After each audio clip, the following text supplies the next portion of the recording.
Hello guys, welcome back to this channel.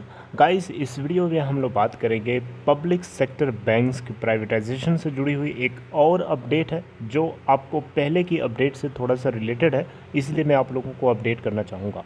लेकिन शुरू करें उससे पहले आपसे रिक्वेस्ट करूँगा कि आप इस चैनल को फर्स्ट टाइम देख रहे हैं तो सब्सक्राइब करके बेल आइकन को हिट कर लीजिए ताकि वीडियोज़ की नोटिफिकेशंस आपको मिलती रहें और आप सबसे पहले उसे देख पाएँ। तो गाइस, आप लोगों को जैसा कि पता है, पब्लिक सेक्टर बैंक्स में जैसे कि कुछ बैंक्स जिनके मैं नाम लेना चाहूँगा, और ये इन बैंक्स को बेसिकली जो है 2019 के कंसोलिडेशन फेज़ के हिसाब से मर्ज कर दिया गया था। Oriental Bank of Commerce and United Bank of India, इन दोनों को मर्ज करके पंजाब नेशनल बैंक में कर दिया गया था। इसी तरीके से इलाहाबाद बैंक और इंडियन बैंक, ठीक है।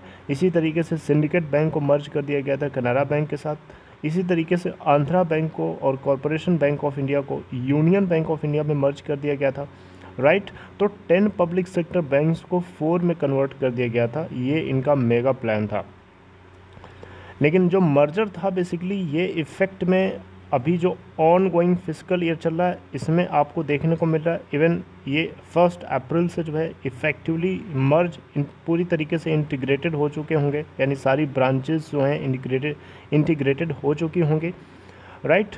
तो यहाँ पे अभी एक तरीके से देख सकते हो कि इंटीग्रेशन प्रोसेस अभी भी कंटिन्यूअस चल रहा है, राइट। तो मैं आपको ये सब बातें क्यों बता रहा हूँ, ऐसा इसलिए बता रहा हूँ गाइस, थोड़ा सा आप रिलेट करने के लिए। आप थोड़ा सा रिलेट करो। पीछे मैंने आपको कुछ दिन पहले बताया था कि नीति आयोग, जो कि प्रधानमंत्री नरेंद्र मोदी के बहुत ही ज़्यादा क्लोज एक बॉडी है, यानी प्राइम मिनिस्टर की बहुत ही क्लोज और उनकी एक उनके इशारों पे नाचने वाली एक बॉडी है जिसका नाम है नीति आयोग।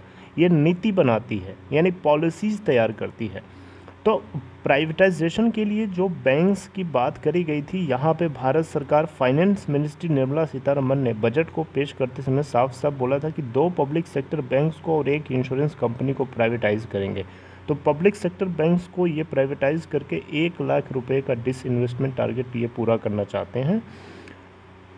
तो इसको लेकर के पब्लिक सेक्टर बैंक्स को प्राइवेटाइज करने के लिए नीति आयोग को जिम्मेदारी दी गई थी कि वो 12 टोटल पब्लिक सेक्टर बैंक्स को सेलेक्ट करे, राइट। तो मैंने आपको अपडेट किया था कि जो total 12 number of public sector banks हैं उनके नाम डिस्क्लोज नहीं किया था, लेकिन इनको सेलेक्ट करने की जिम्मेदारी दी गई थी और उसको बताना था बेसिकली सरकार को। तो इन्होंने अपडेट किया था, सरकार को बताया।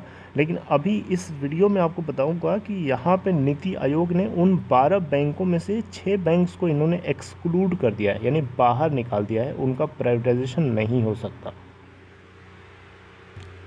तो वो 6 बैंक्स कौन कौन हो सकते हैं, ये जैसा कि मैंने आपको कंसोलिडेशन फेज़ के लिए नाम मैंने लिया, तो ये वो बैंक्स हैं जिनको जो कंसोलिडेशन का पार्ट रह चुके हैं, राइट। तो अगस्त 2019 के अकॉर्डिंग जो मैसिव कंसोलिडेशन एक्सरसाइज थी 10 बैंक्स को मिला करके 4 में करने की, उस कंसोलिडेशन फेज़ से जो बैंक्स बने हैं उनको यहाँ पे प्राइवेटाइज नहीं किया जाएगा। Are you getting my point? तो आप यहाँ पे देख सकते हो, इनके नाम भी मैं आपको बताना चाहूँगा। ये वो बैंक्स हैं जिनके नाम है Punjab National Bank, Union Bank, Canara Bank, Indian Bank, और 5वें नंबर पे है बैंक ऑफ बड़ौदा, और 6ठे नंबर पे है स्टेट बैंक ऑफ इंडिया। ये वो 6 बैंक्स हैं जिनको कंसोलिडेशन फेज या जिनके अंदर जो है कुछ बैंक्स को मर्ज कर दिया गया था। तो ये बड़े बैंक्स हैं और सरकार चाहती है कि देश के अंदर बड़े बैंक्स रहें, छोटे बैंक्स को वो हटाना चाहती है, राइट। तो यहाँ पे ये वो 6 बैंक्स हैं जिनको नीति आयोग ने एक्सक्लूड कर दिया है, यानी अपने विश लिस्ट से बाहर कर दिया है, राइट। तो यहाँ पे गवर्नमेंट ऑफ इंडिया जल्दी ही 2 बैंक्स और एक जनरल इंश्योरेंस कंपनी को पिकअप कर सकती है। जो रिमेनिंग 6 बैंक्स है उसमें से 2 बैंक्स को और एक इंश्योरेंस कंपनी को। इंश्योरेंस कंपनी कौन सी चूज़ करेगी गवर्नमेंट ऑफ इंडिया, इसके बारे में अभी तक अपडेट तो नहीं है, लेकिन अगर होती है आने वाले टाइम में तो आपको ज़रूर अपडेट किया जाएगा।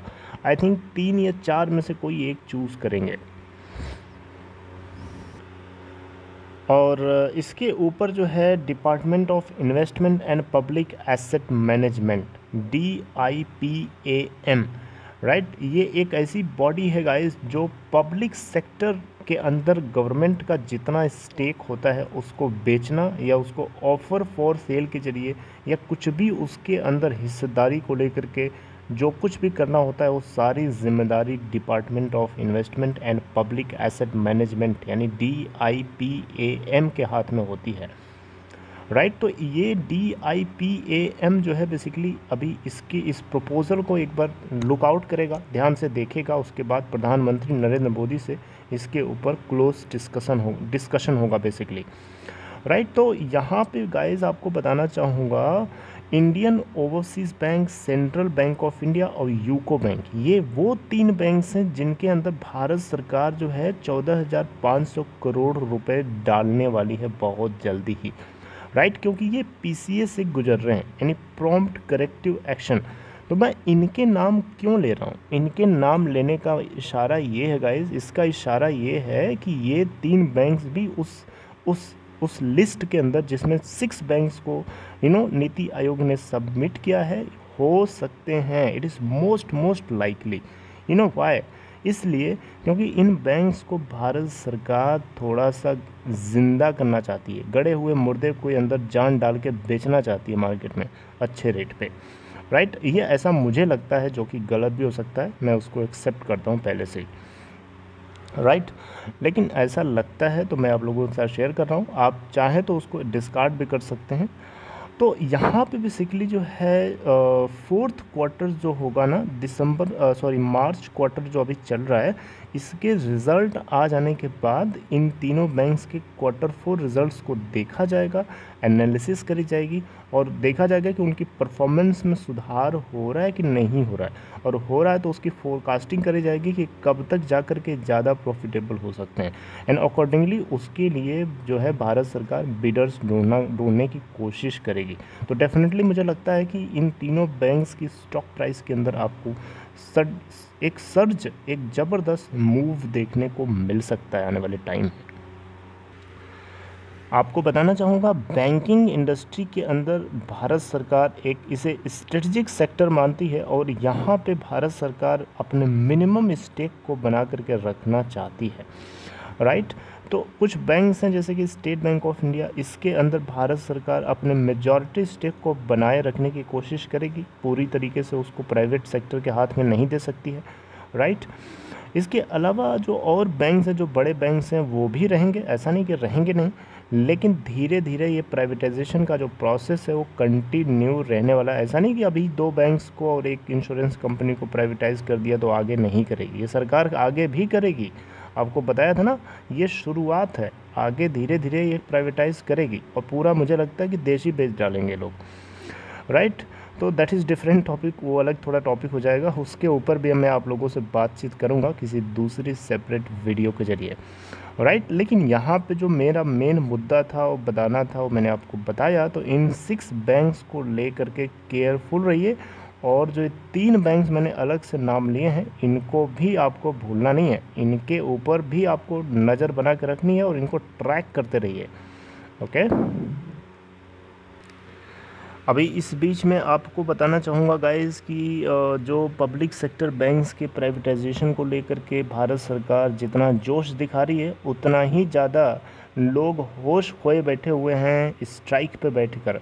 आपको बताना चाहूँगा 15 मार्च और 16 मार्च ये वो 2 दिन हैं जिन दिन भारत के अंदर जितने पब्लिक सेक्टर बैंक्स हैं उन सभी के एम्प्लॉयज़ को all India union bank association की तरफ से एक तरीके से आप बोलिए, एक तरीके से उनको आदेश मिला था कि आप स्ट्राइक पे आओगे अपना काम छोड़ करके, राइट। तो एक तरीके से एक मैसिव स्ट्राइक है, एक एग्रेसिव स्ट्राइक है, लेकिन भारत सरकार ये सुने तब तो।